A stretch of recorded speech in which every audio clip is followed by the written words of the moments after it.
Distinguished guests, Whitlam Institute board members, colleagues and friends, we at the Institute have been waiting a long time for this day to come. As most of you would be aware, today is the International Day for the Elimination of Violence Against Women. And many of you will already know some of the horrific statistics about the situation of women and girls around the world. As the UN Secretary-General Antonio Guterres has admitted, sexual violence against women and girls is rooted in centuries of male domination. Let us not forget that the gender inequalities that fuel rape culture are essentially a question of power imbalances. And those power imbalances are universal. Not one single country will achieve gender equality by 2030. To be sure, Australian women and girls, by and large, are much better off than many in other countries. And my own experience working with some amazing women and girls in countries like Afghanistan is testament to that for me. However, not all Australian women are in the same boat. The perspectives of Aboriginal and Torres Strait Islander women, elderly women, migrant women, women living with disability and in poverty, as well as other women who are in special situations, need to be part of this conversation. Despite some concerted efforts on our part, more of those voices that should be represented in this conversation and on these panels today weren't able to join us. So for us at the Institute, today is really only the start of a conversation that we really hope to broaden out.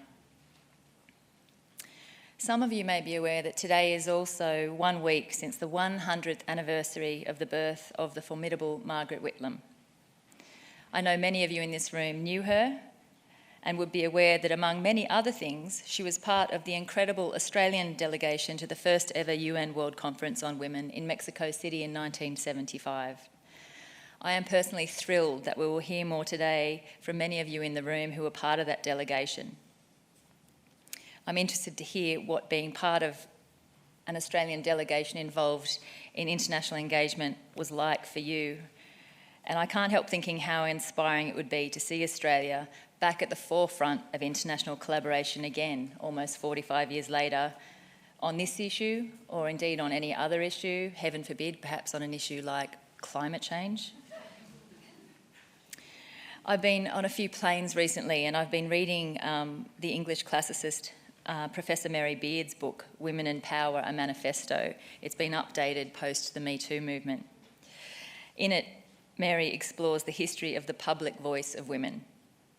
And of course, she traces back to ancient Greece, the many ways women's voices have been silenced, appropriated, called irrelevant, inappropriate, or simply hysterical.